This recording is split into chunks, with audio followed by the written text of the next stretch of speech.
ما یک جمعه پیش سوال جوابی داشتیم و از ما کدام برادری سوال کرد در مسئله سال نو، قید گرفتن سال نو. ما با حکومتدارا و با مکتبها کاری نداریم، زیرا آنها امروز مجبور هستند که این سال نو قید کنند. لیکن در خاندان مسلمان کی مجبور میکند که مثال سال نو قید کند؟ من اینقدر جواب گفتم که سال نو از مسلمان ها نیست، سال نو از مردم مسلمان نیست. این سال میلادی حضرت عیسی است، این از ما نیست. مسلمان های ما و شما دو عید دارند، عید قربان، عید رمضان. عید نوروز هم باز از عید سال نو دیده بدتر است، اونم از ما نیست. اینا کتاب میگوید، اینا فتوای مفتیات در دست من 2 ورق است. لیکن اون برادر از ما خیلی ملال شده است، حتی در همون خطش یک دشنام های قبیح هم نویساندن و دعای بدم کردن. میلش، اگر ما ارزنده باشیم، اگر همون دعای بدی تو اگر نزد خداوند خوش بیاید، میلش ما هم قبول. لیکن من به شما همین قدر میگم که حضرت مولوی جنون میگوید به زینهاری بسد زینهار، زینهار زبان از رنجش مردان نگه دار.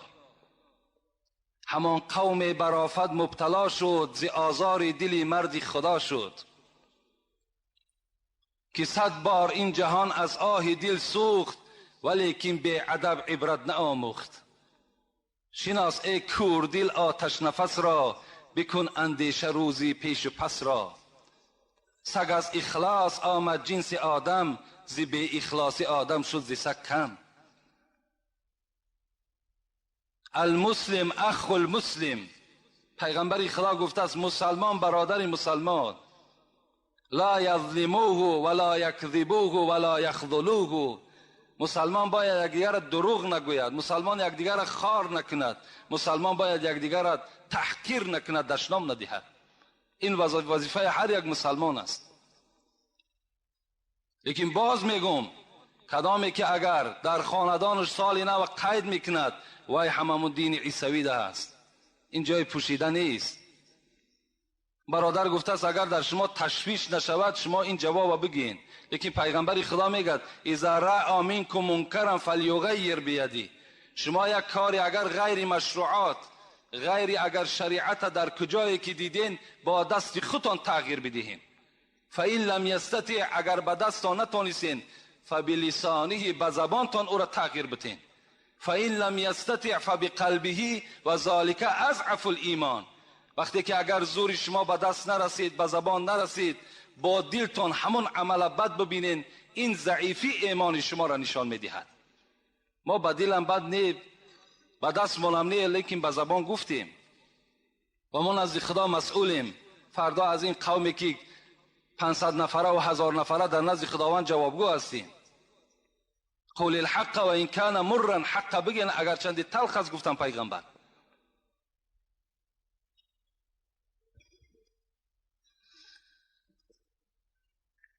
محبان خورده صد سنگ ملامت، تو کی میمانی ای سالک سلامت.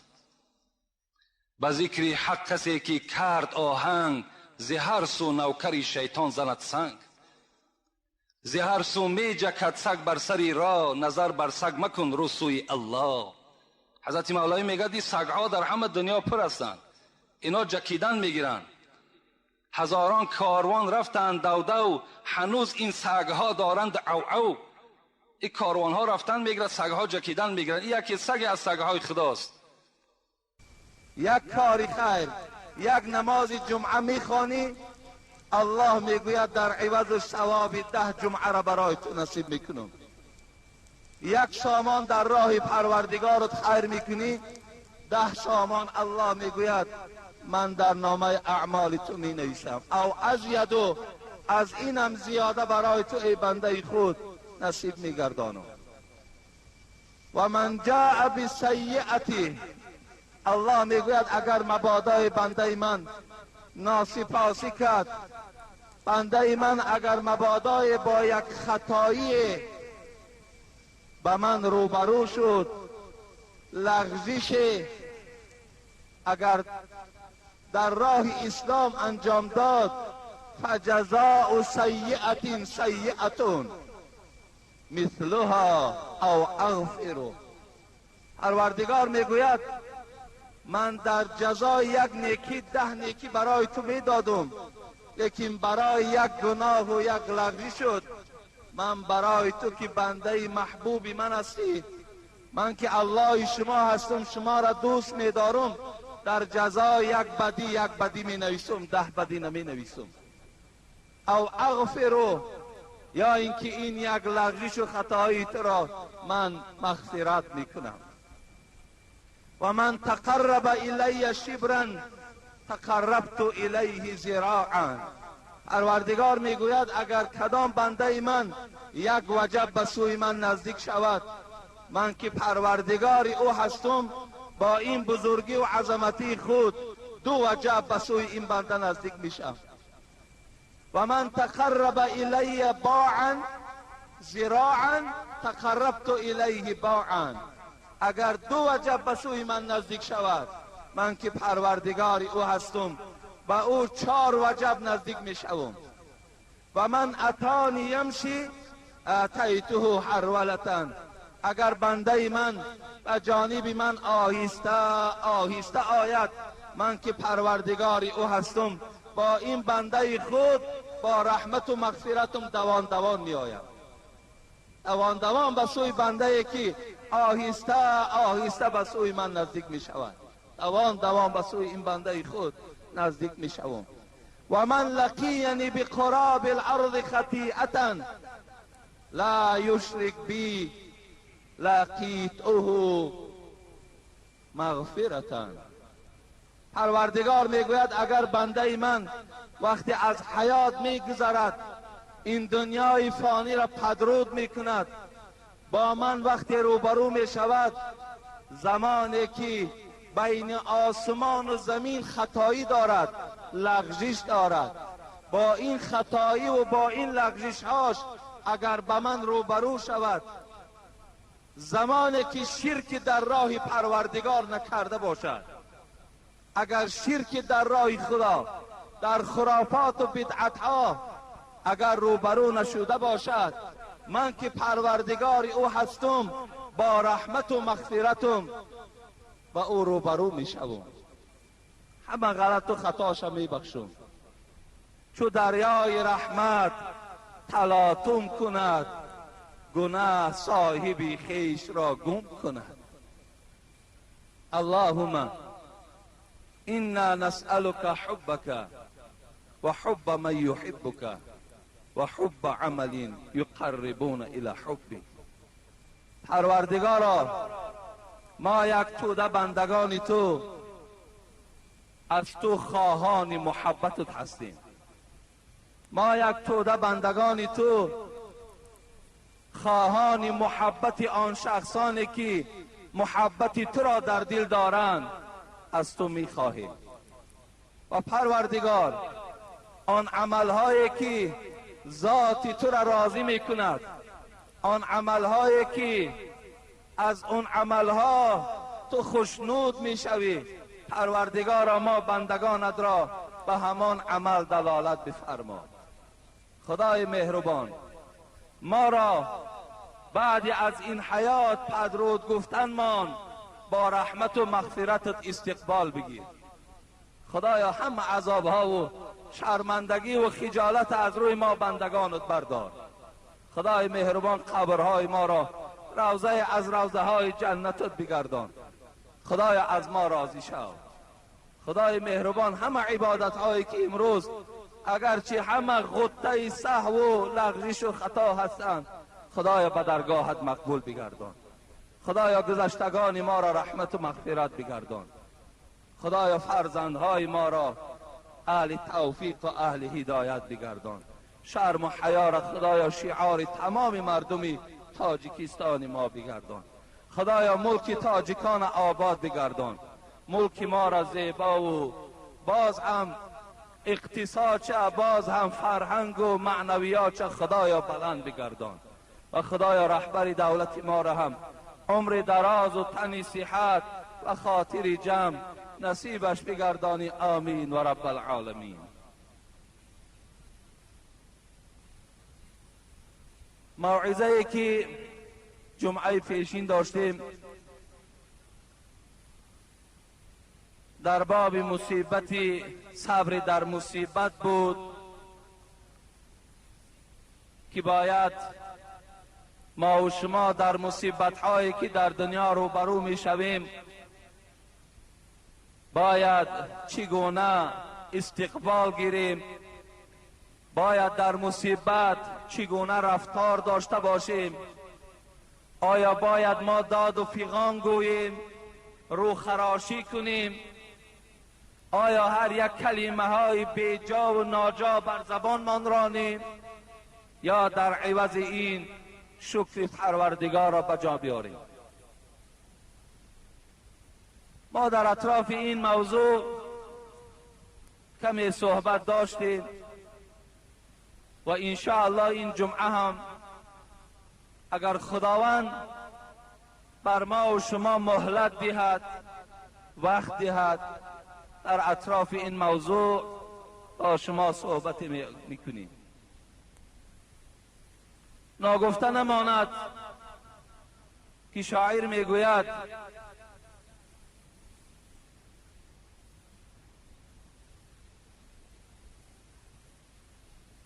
گر رنج پیش آید و گر راحت حکیم، نسبت مکن به غیر که اینها خدا کند. برادرای عزیز، هر رنج، هر مهنت، هر مشقت، هر افتادگی، هر خار و ذلیلی که از هر جانب نباشد به شما می آید، یقین دانید که از جانب پروردگار است.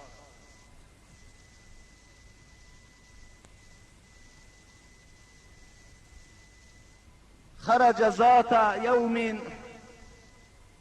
على اصحابه فقال کیف اصبحتم. روایتی هست که پیغمبر خدا روز از روزها بیرون از خاندان شدند و آمدن به یک جمع صحابه ها، با یک جمع توده مردمی که ایمان بر خدا و ایمان به پیغمبر و ایمان بر روز آخرت داشتند. حبیب خدا نزد اینها آمد. وقتی صحابه ها پیغمبر خدا را دیدند، استقبال حبیب خدا را کردند، با او سلام کردند. حبیب خدا از این جمع صحابه ها چی پرسید؟ کیف اصبحتم؟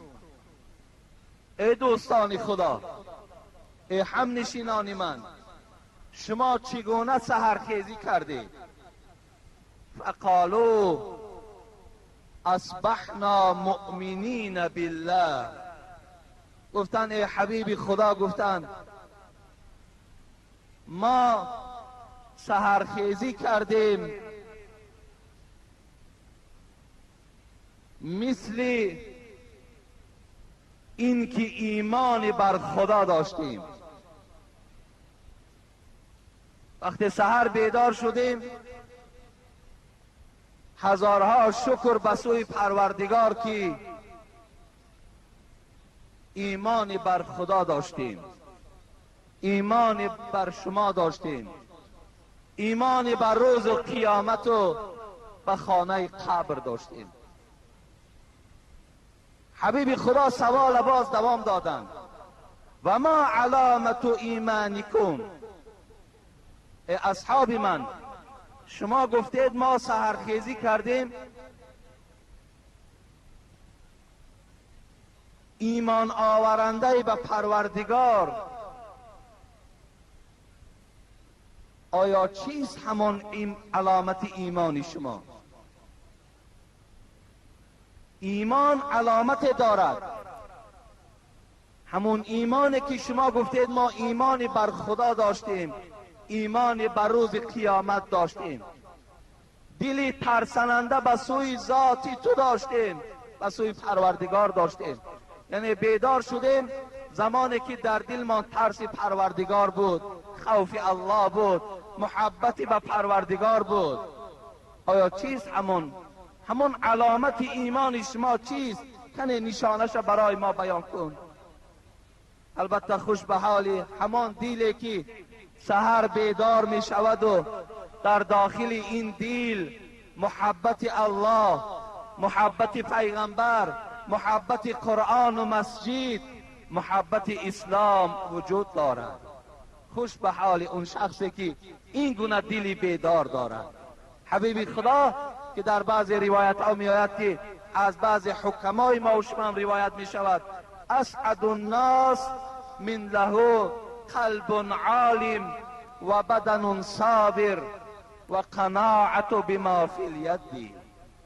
بعض دانشمندای ما و شما، بعض حکما و خدا ترسان ما و شما گفتند آدمی با سعادت، آدمی خداداد سه نشانه دارد. یکم اینکه قلب عالم، دلی بیدار دارد، دلی ترس دارد، دلی جوینده این راه حق دارد. این با سعادت ترین مردم از سوی پروردگار است. گفتی حضرت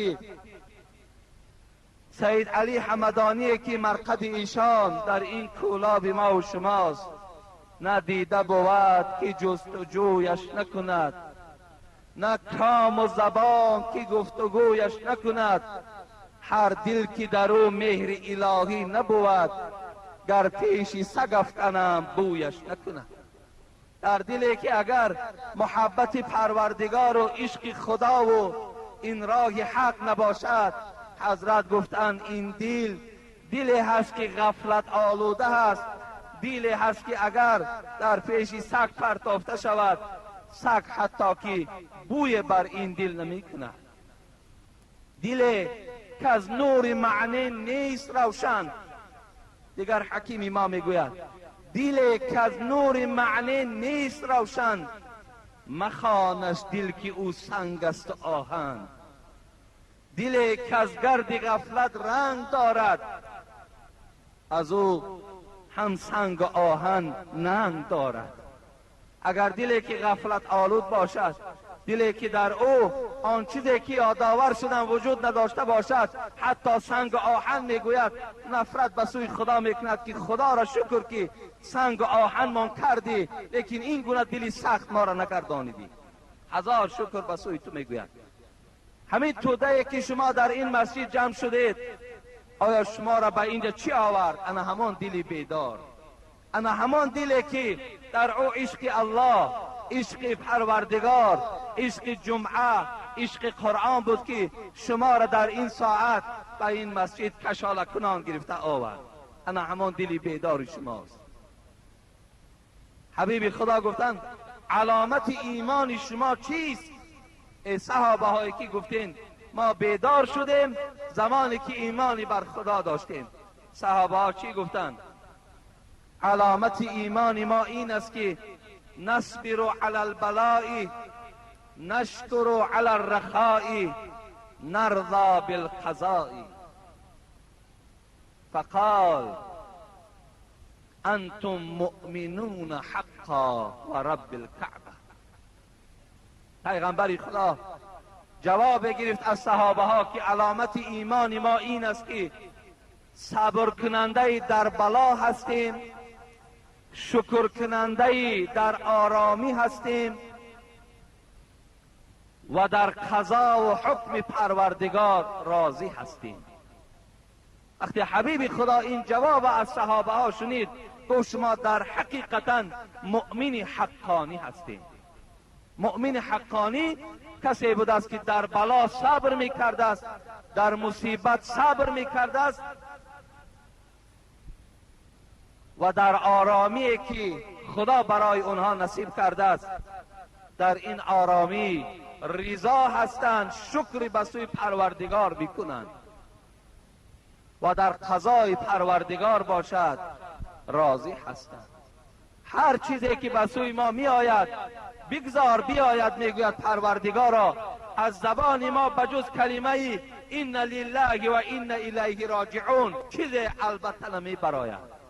اینا کسانی هستند که مؤمنهای حقانی به شمار می روند. ما و شما تحلیل آیتی را از سوره بقره داشتیم که حتی این آیت را تمام کرده نتوانستیم که این آیت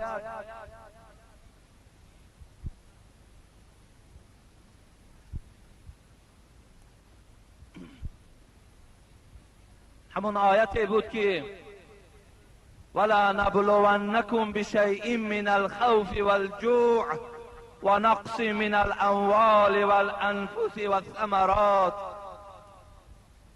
پروردگار میگوید ای بندگان من آگاه باشید که با 5 چیز شما را امتحان میکنم، با 5 چیز شما را در یک مرحله آزمایش قرار میدهم. 5 چیز. من الخوف، بالای شما ترس و هیبت دشمن را پیدا میکنم، شما را در دست دشمنان خدا تسلیم میکنم، شما را در زیر دوغ و پوپیسه دشمنان خدا و پیغمبر می افتانم، قرار میدهم. میبینم که در حالت این گونه خوف، در حالت این گونه خطر، آیا پروردگارت را یاد میکنی یا نمیکنی؟ همان روزی که پیدا شد تو را رنج، حضرت مولوی را خدا رحمت کند، همان روزی که پیدا شد تو را رنج، بکن صبر که رنجش میدهد گنج.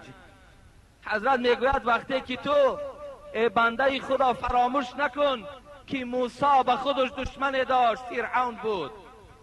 فراموش نکن که ابراهیم با خودش دشمن داشت، نمرود بود. فراموش نکن محمد برای خودش دشمنان داشت، مثل ابو جهل و ابو لهب، مثل ابی ابن خلف، مثل عقبه ابن ابی معیط و دیگر پلیدهایی که دشمنی با پیغمبر میکردند. تو هم پیرو محمد هستی؟ بیشک البته به البته تو را هم با این گونه دشمنان گرفتارت میکنیم.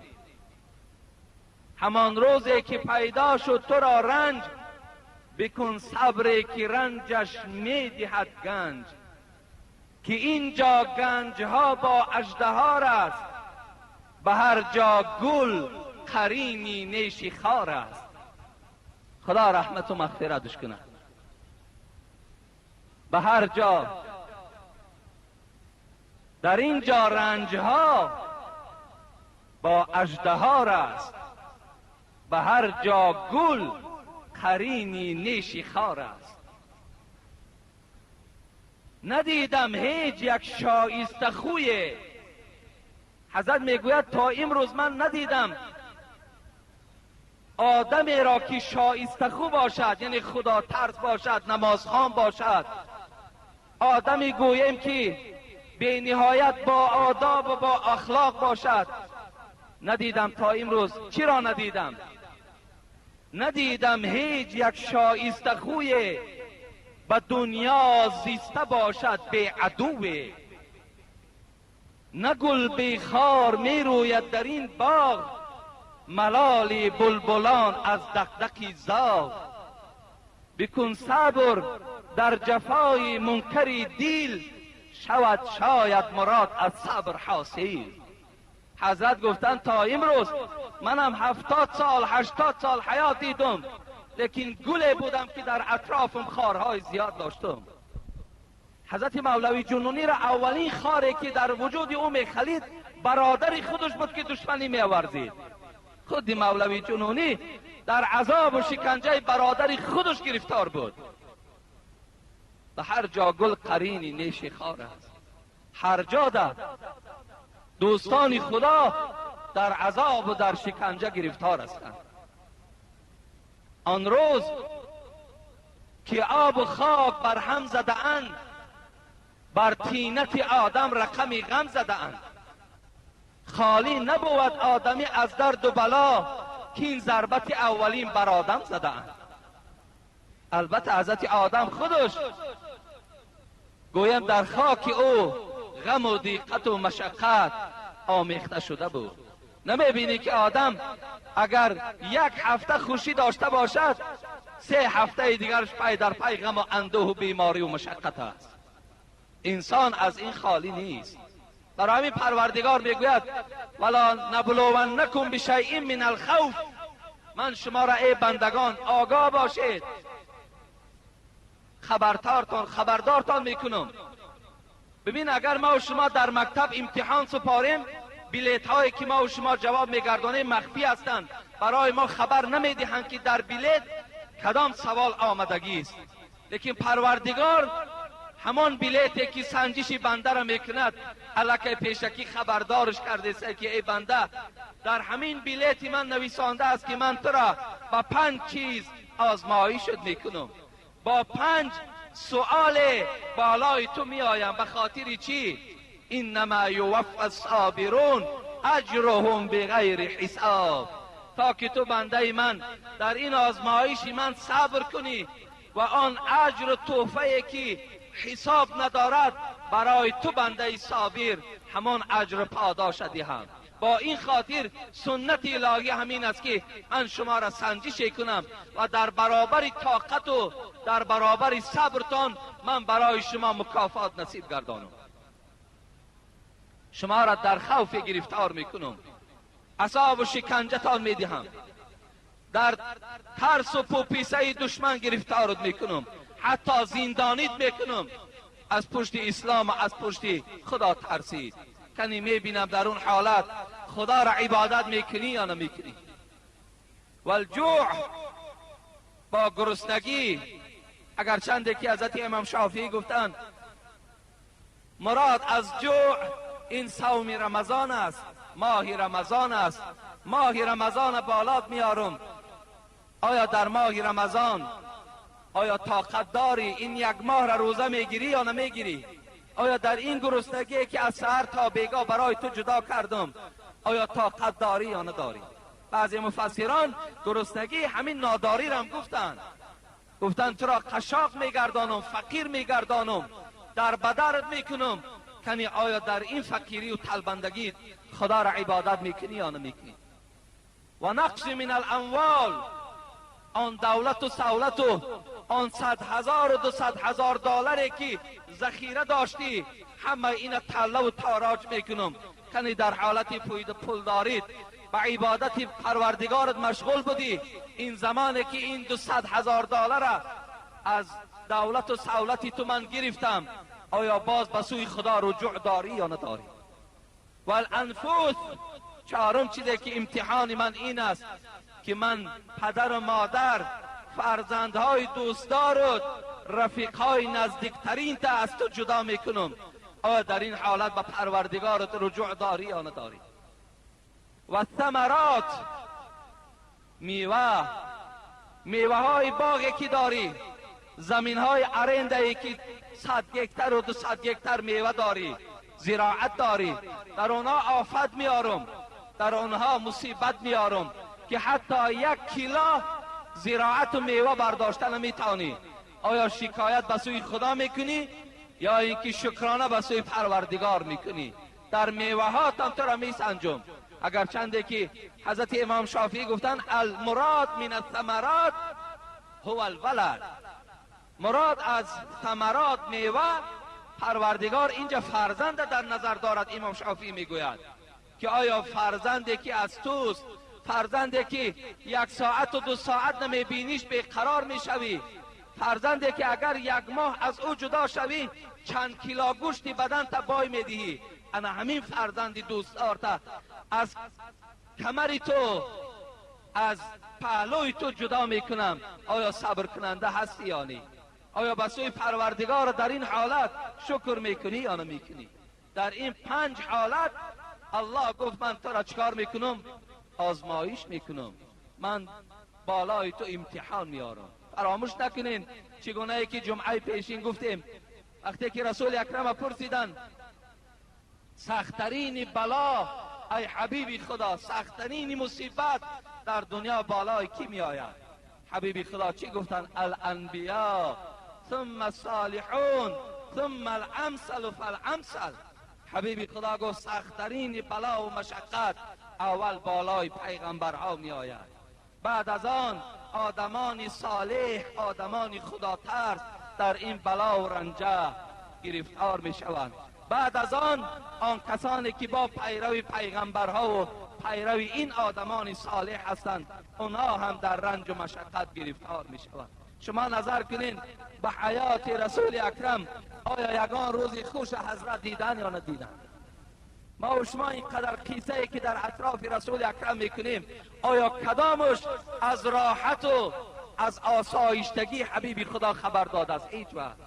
حتی عایشه صدیقه میگوید زمان پیغمبر خدا را ما از خانه برداشتیم، یعنی جسد مبارک وقتی که از دنیا گذشت برداشتیم و به قبر بردیم، در خانه همین حبیب خدا بجز 1 کیلو جو دیگر چیزی یافت نمیشد. 1 کیلو جو در خانه حبیب خدا، میراثی که به زنش عایشه گذاشت فقط 1 کیلو جو بود. صحابه های پیغمبر میگن وقتی خانه پیغمبر در آمدیم، باور کنین گفت هیچ انسان عقلش نمیگیرد که این خانه پیغمبر باشد که قمیش ها و چوب های خرما از بالای خانه کشال بدن. گفت این بود خانه حبیب خدا. حضرت عمر وقتی آمد روز خاص با حبیب خدا، برگ خرما بود، بعضی شارع حدیث میگویند پر از لیف خرما بود، بالای او خواب میکرد پیغمبری خدا. بار حضرت عمر میگوید نقش بریا را در پشتش دیدم، گفتم ای حبیب خدا، آخر این دولت هایی که امروز کفرن بالای بهترین بالشت ها خوابند، بهترین گویم کرپچه های ملایم خوابند، در پشت شما آفتاب تابان این نقش بریاست. نمی شود که زیر پشت تو هم این چنین ملایم کنیم؟ حضرت گفتند نه، گفتند اللهم لا عیش لا عیش الا عیش الاخره. حضرت گفتند این دنیا عیش ندارد، این دنیا راحت ندارد، همه عیش و راحت گفت در آخرت است. گفت حبیب خدا حواله به سوی چی کردن؟ به سوی آخرت کردن. همین پیغمبر خدا را بینید هر جهتی که میگردانیم حضرت از مصیبت و مشقت خالی نبودند. در زمانی که حبیب خدا دعوت میکردند، ببینید امروز ما را اگر یک جا دعوت اگر فریاد کنند که داملا خانه ما بیا، بعض مردم جمع شده است یگان چیز صحبت کنید، وقتی ما به خانه او برادر می رویم باور کنید دسترخوانی که برای ما انتظار است، این گونه دسترخوان در پیش گویم در هیچ خانه وجود ندارد. بهترین دسترخوان برای ما بر این داعی ها چیکار میکنن؟ آراسته میکنن که ملا به خانه ما آمده ایستاده. وقتی حبیب خدا برای دعوت، برای که مردم خبر دهد که این بودها خدا نیست، خدا این یکه و یگانه است، محمد بنده بر حق اوست، وقتی به طائف رفتن حبیب خدا را مردم طائف درکدار بودن که پیغمبر خدا به طائف می آید. با چی استقبالش گرفتن؟ با همین دسترخوان هایی که پر از گویم ارسیکاله و پر از دابری و پر از همون نان های گرد کلان کلانی که امروز ماها را استقبال میگیرن، با همین استقبال گرفتن. وقتی حبیب خدا به طائف در آمد، استقبال پیغمبر خدا با سنگ ها و چوب ها بود، با سنگ با چوب استقبال گرفتن حبیب خدا را. زمان پای مبارک در طائف گذاشت به خاطر که مردم از جهالت خلاصی دهد، مردم بالای او سنگ باران و چوب ها قطعی می زدن که این جادوگر است، این سحر دارد. ببین بلایی که به سر پیغمبر می آید کدام ما و شما طاقت داریم؟ عادی ترین امروز عادی ترین مشقت مصیبت بالای ما می آید، داد و جورمان با آسمان می براید که ما را عذاب دادن، ما را شکنجه دادن. چه رنج های وزنین حبیبی خدا کشیدن. ذاتی که با دعوتش با دعوتش پیغمبر به نزد خودش خواند، ذاتی که نور تجلی پروردگار مشاهده کرده، چگونه استقبالش گرفتن. حتی برای خوراک نبود او روز. حبیب خدا گفتن مشقت ترین بلا گفتن بالای پیغمبر هاست، بعد بالای صالحان عالم هاست، بعد از آن پیروی آن کسانی که با این پیغمبر و عالم ها دوستدار هستند بالای اونها این گونه مصیبت و مشقت می آید. در دوامش چی گفتن حبیبی خدا؟ یبتل الرجل على حسب دینه فإن كان في دینه صلابة زید فی بلائه و این كان في دینه رقة خفف عنه. حبیبی خدا چی میگوید؟ پیغمبری خدا میگوید خداوند در دنیا بندگانش را مردان چگونه مبتلای در بلا میکند. میبیند که اگر در دینی کسی، در اراده کسی، در تقوای کسی، در بندگی کسی اگر مستحکمی اراده مستحکم باشد بالای او بلای زیاد می آید.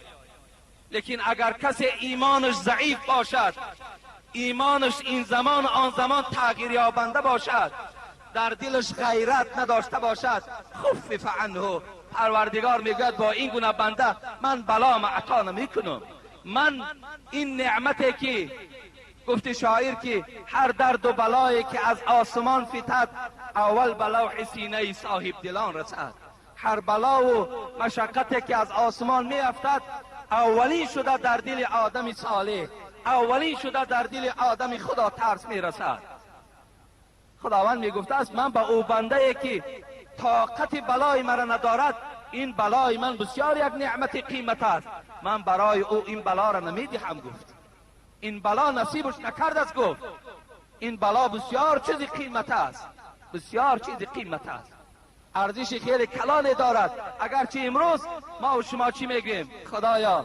خدایا که ما بنده های شدیم که طاقت مصیبت بلای تو نداریم، خدایا ما را از بلاهات نگه دار. لیکن دوستان خدا پیش از ما چی میگفتند؟ خدایا یک زمان ما را بی بلا نمان، یک زمان خدایا همیشه ما را در مصیبت و مشقت گرفتار کن. زیرا آنها میدانستند که طاقتی در بلا، طاقتی در صبر پاداش دارد که حساب ندارد و جز الله دیگر کسی این پاداش داده نمیتواند. امروز یک مصیبت می شود در خانه ما و شما، میبینی که روح خراشی ها و میبینی داد و فریاد ها از جانب زنهای جاهل ما و شما صدا میدهد. زمانی که حبیب خدا میگه لیس منا من ضرب الخدود و شق الجیوب و دعا بدعوى الجاهلیت، نیست از ما، گو حبیب خدا امت من نیست همان مرد، همان زن، همان دختری که کدام زن و دختر از امت من نیست. این باور کن یک گویم که خطری هست، این گویم باور کنین یک عذاب هست، یک خجالت و شرمندگی هست وقتی که پیغمبر خدا میگوید از ما نیست. کی از ما نیست؟ من ضرب الخدود، کسی که اگر بالاش مصیبت و بلا میارم چهره هاش میخراشد. ضرب الخدود، خط این چهره ها را میگویند، یعنی چنگ در چهره میزند، روی هاش میخراشد. و شق الجیوب، و این پیشی برشب چنگ میزند، میدراند، کرته هاش پاره پاره میکند. و دعا بدعوى الجاهلیت، از ما نیست گفت آن گروهی که با زبانهاشان کلمه هایی را میگویند که خدا از این کلمه ناراضی است. ای پدر تو رفتی، من چی کار میکنم؟ ای پدر ما را با کی ماندی؟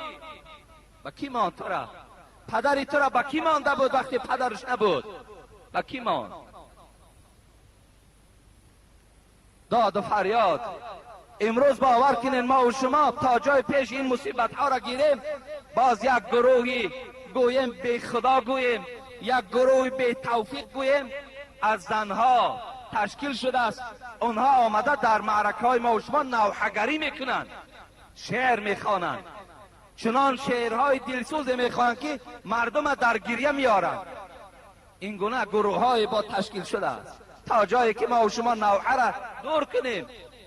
المیت یعذب فی قبره بما نیح علیه. حبیب خدا میگوید کسانی که از شما در قبر خوابند، با آن نوحه هایی که شما در خانه میکنید اونها را در قبر عذاب میدهند. شما در اینجا داد گفتید، غم او را خوردید، اونجا فرشته ها باشد عذاب بدهند که چرا برای اهل اولادت خبر ندادی که نوحه بالای تو نکنند. آیا اونها در قضای پروردگار راضی نیستند؟ آیا اونها در این جان گرفتن تو شکر نمیکنند؟ گفت پدر و مادر ما و شما را عذاب میدهند. من میخواهم یک قصه از صبر یک زن مسلمان را برای مادرانی که رو خراشی میکنند، روی کنی میکنند، داد و فریاد میزنند قصه کنم. شاید که این قصه من به گوش ایشان رسد و از این قصه عبرت برای خود بگیرند.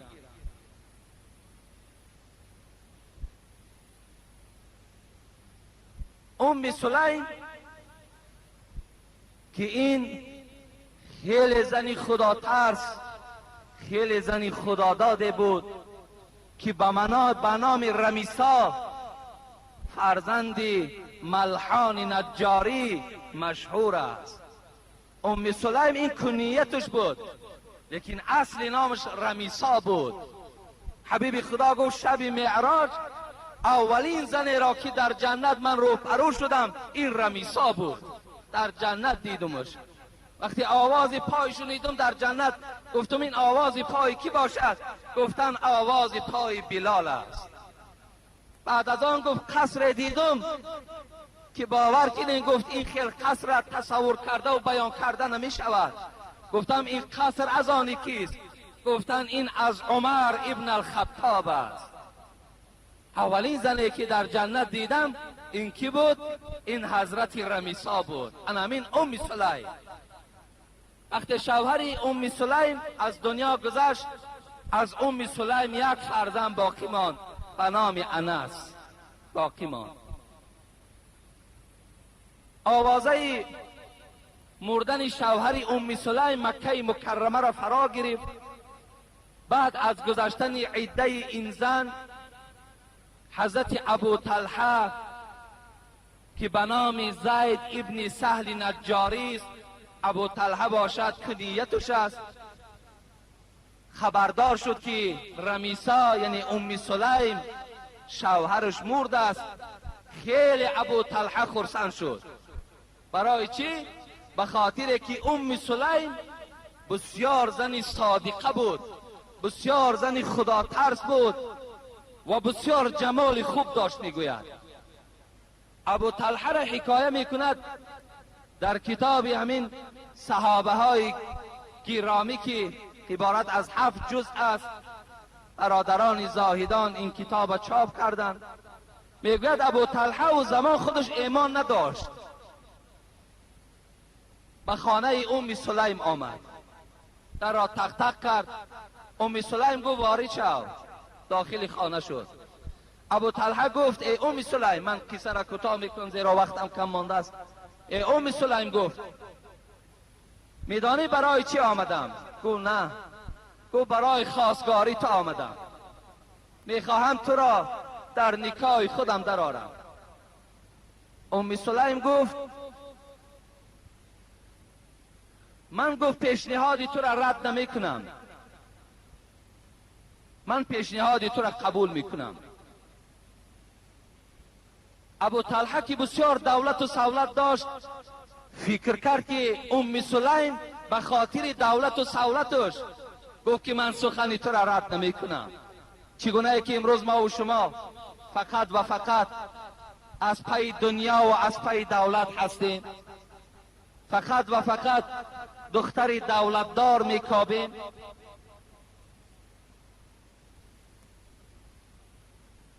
من گفت پیشنهادی تو را رد نمی کنم، لیکن تا زمانی که ایمانی بر محمد نمیاری تو برای من شوهر نیستی.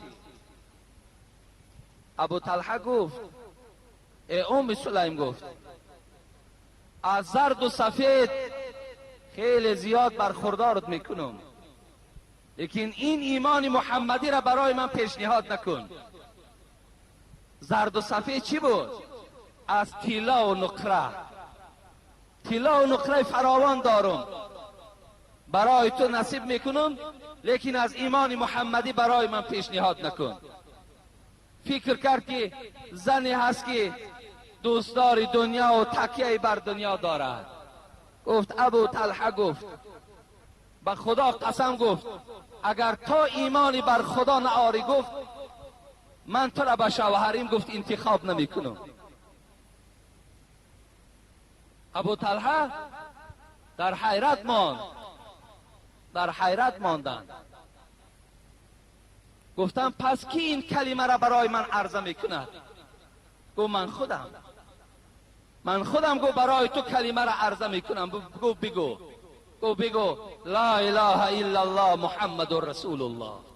خدا یک و یگانه هست، محمد بنده او و فرستاده اوست.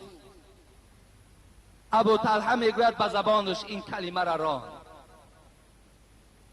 با ام سلیم گفت قسم بر آن خدایی که الحال تو ایمان آوردی ای ابو طلحه، اگر چنده که برای زنها مهر گرفتن قلین گرفتن خیلی ضرور است، لیکن برای من گفت قلینگی تو گفت فقط انا همین اسلامی توست. گفت همین اسلامی که آوردی گفت همین قلینگ من است. گفت دوستان خدا گفتن بهترین مهر گفت مهر ام سلیم بود که در عوض اسلام ابو طلحه بخشید مهر شد. وقتی با یکدیگر یک جایه شدند، از ابو طلحه فرزند به دنیا آمد به نام ابو عمیر.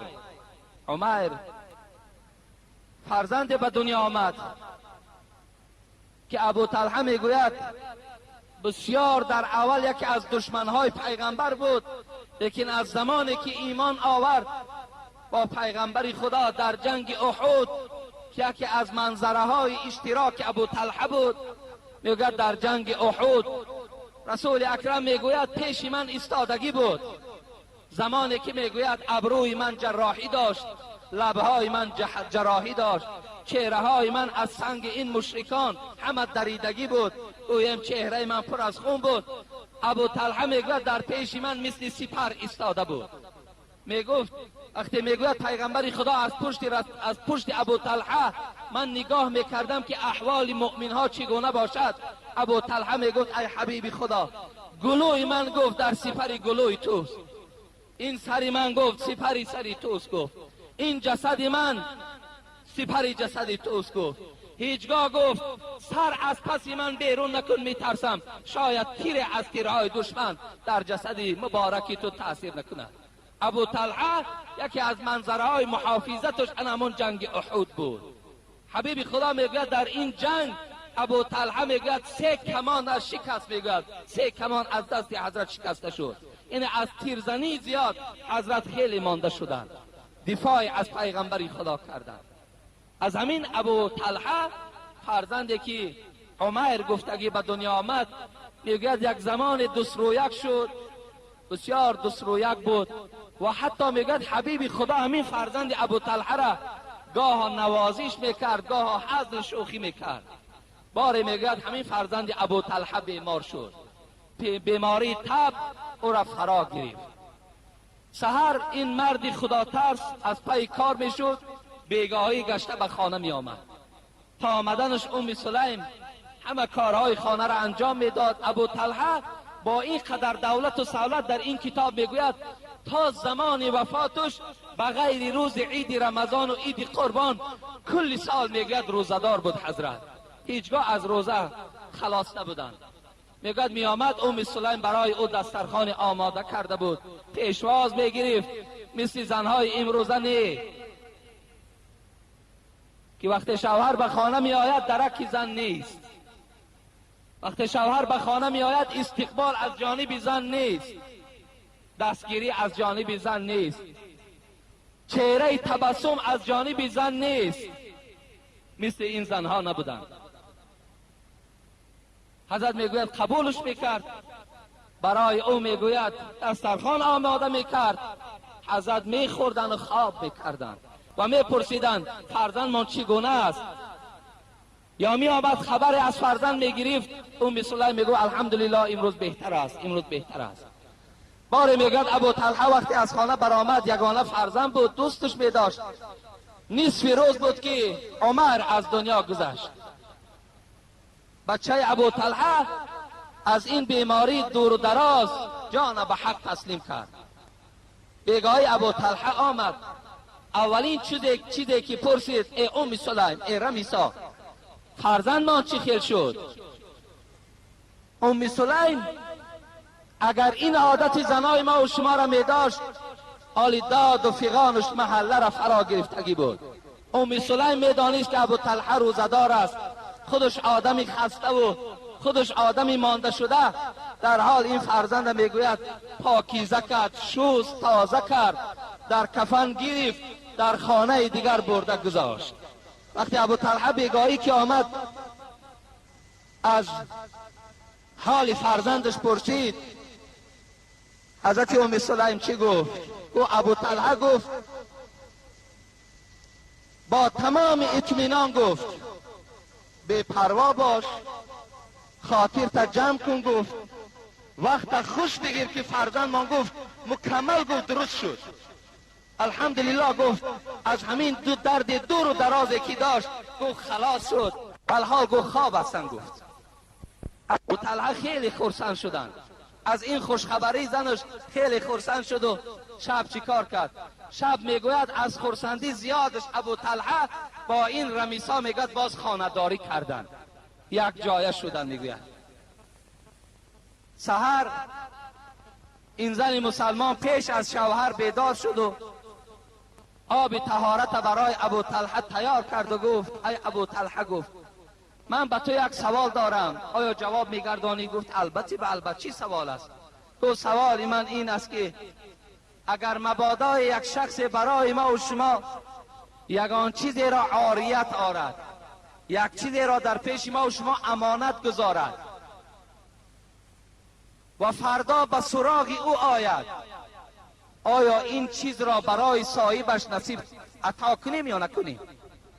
و البته گفت چیزی امانت، چیزی عاریتی که ما و شما از کسی میگیریم، باز پس کردن او برای ما شرط است و مال ما نیست. و ابو طلحه گفت آگاه باش، گفت که همون نعمتی که پروردگار برای ما و شما داد، همون نعمتی که وی در قرآن حتی میوه دل خواند، همون نعمت را دیروز نصف روز خداوند از ما و شما گرفت. گفت فرزند من از دنیا گذشت؟ گفت بله گذشت. گفت چرا برای من خبر ندادی؟ و ابو طلحه گفت تو روزدار بودی، تو آدمی خسته و بیمار بودی، اگر من برای تو این خبر می دادم شاید گفت تو روزه را نمی شکایدی، شاید که باز گشنگی و بیماری بالای تو دوچار می شد. و این خاطر گفت زمانی خبرشه این ساعت برای خودم انتخاب کردم. ابو طلحه میگوید دوام به نزد حبیب خدا رفت، گفت ای حبیب خدا، گفت این معامله را گفت رمیسا برای من گفت آماده کرد، شب مرا از مرده فرزندم خبر نداد. حبیب خدا میگوید دست برداشت و گفت خدایا، گفت در همین همخوابگی که امشب ابو طلحه با همراهی رمیسا کرد، ام سلیم کرد، خدایا در همین همخوابگیشان برکات نصیب کن. میگوید وقتی رسول اکرم از دنیا گذشتند، دوستان خدا، کسانی که حیات بودن خبر دادند که از این شبی که ابو طلحه خانه‌داری کرد یک بچه به دنیا آمد که نامش عبدالله بود. بعضی روایت ها که از این عبدالله، بعضی روایت ها که از همین رمیسا 10 فرزند به دنیا آمد که همش حافظ قرآن بودند، همش یک جای حافظ قرآن، خدمت کننده در راه دین اسلام بودند. بین به خاطر چی؟ به خاطر که صبری که حضرت سلیم در این مصیبت انجام داده بود. و این خاطر از همه شما برادران عزیز و گرامی خواهش ما هم این است که هر مصیبت و هر آفت و عذاب و رنج و شکنجه که بالای ما و شما می آید، اگر ما صبر کننده باشیم، اگر او را ما و شما استقبال کنیم، اگر ما و شما با او شکرانه کنیم، ان شاء الله در نزد پروردگارمان ما و شما جزای خیلی کلانی را برخوردار می شویم. ان شاء الله وقتی ما و شما انجام یافت، اینجا 1-2 مکتوبی هست، اینها را من برای شما می خوانم و بعدا انشاءالله دعا میکنیم. خدا خواسته باشد جمعه آینده هم در اطراف این موضوع با شما صحبت میکنم. اگر مبادای وقتا شد بعد این سوال هایی که باز به شماری که برای ما و شما آمده است انشاءالله جواب میگردانم. خیلی منتداری خودم را از برادرمان خورشید و برادرمان عبدالمجید که چند ماه ما منتظر همون قالین های فرموده بودیم، الحمدلله که اون قالین ها آمدند و اون قالین ها را البته علاکه در مسجد پهلوان راست کردند، همشان دوخته شد. بالای اونها علاکه مردم نمازخوانی دارند. از پروردگار مسئلت دارم که خدای مهربان دولت این بنده خود خورشید و عبدالمجید را باز هم زیاده بگردانه و خداوند باز هم محبت این دو جوان نسبت اسلام و مساجد زیاد بگرداند و خداوند گذشتگانشان رحمت و مغفرت بگرداند. هر مرادهایی که دارند خدایا با فضل و کرم خودش برآورده بگرداند. آمین و رب العالمین. و شاید که باز البته بنده های یافت می شوند که آشیانه اولشان که گویم احتیاج با این گونه قالین های حاضر زمان دارد یافت می شود. انشاءالله اگر از این جمع یافت نشود داریم شخصیت هایی که البته به عهده می گیرند. آباد کردن مسجد هم این چی گویم برای راحت ما و شما است. البته باز دیگر پهلوش گویم که مسجد باید زیبا باشد، باید آباد باشد، باید تازه باشد و این باز گویم یک زیباگی شهر ما و شما هم هست که هر یک شخصیت ها، هر یک مهمان هایی که از مسجد ها گذر میکنند وقتی این بهبودی ها را میبینند الله که در حق گویم آباد کننده ها، در حق صاحبان شهرم البته دعا میکنند که این گونه آبادی ها البته در مسجد ها وجود دارند.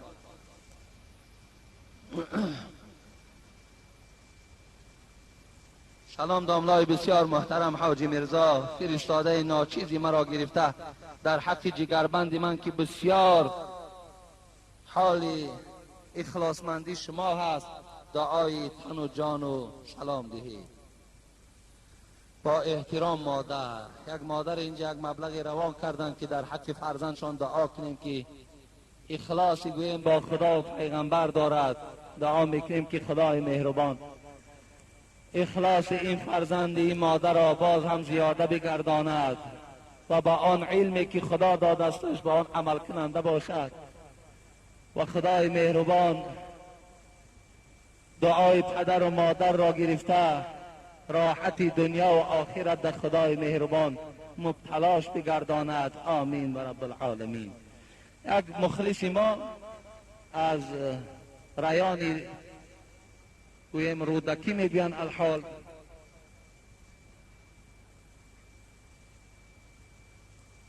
از رایانی از همون ناحیه رودکی که لینز کی رایان میگویند و ما یک مکتوب نویسان که من در حالت عرق نوشیم زن خود ما طلاق کردم، آیا چی دستور میتی؟ راستی بار ما در همون رایان اشتراک داشتیم، چهلی که این برادر گفته است من مخلصی شما هستم. ما گفتیم مخلصان ما هیچگاه عرق نوش نیستند، مخلصان ما هیچگاه زنشان هم طلاق نمیدهند. زیرا این قدر صحبت هایی که ما در اطراف این موضوع ها کردیم و این نشانه جوانمردی و نشانه بهبودی حیات و شرف و قدر شما را نشان نمیدهد که شما خواه عرق نوش باشین خواه زنهاتان طلاق دهین. اینا هیچ غیرت و جوانمردی شما را نشان نمیدهد. برعکس امروز شما باید که در هر یک بعض مسئله های جزئی که در خانه شما رخ میدهد باید شما اینها را تحمل کنید، صبر کننده باشید و زنهاتان طلاق ندهید. امروز خود بس از همین زنهایی که در کوچه های ما و شما به سرپناه سیر و گشت دارند، همیناش امروزه الله که خود کفایت کنندند. وقتی تو زن طلاق دادی تصور کن که باز در پهلوی این زنها باز یک زنی بیراهه دیگر پیدا شد. برای همین دادرای عزیز به همه شما من نصیحت و توصیه من این است که زندگیتان خیلی با حلاوت کنید، زندگیتان خیلی با صبرانه گذرانید، زندگی های خوب گذرانید، زندگی هایی که در بین شما دشنام دادن پدر و مادر نباشد، دشنام دادن خواهر و اپا نباشد، در بین شما بسیار یک گویم مهر و محبت باید که چی باشد؟ حکم فرما باشد. انا این است آن چیزی که خدای ما و شما، آن چیزی که پیغمبر ما و شما میخواهد. و آخر دعوانا ان الحمد لله رب العالمین.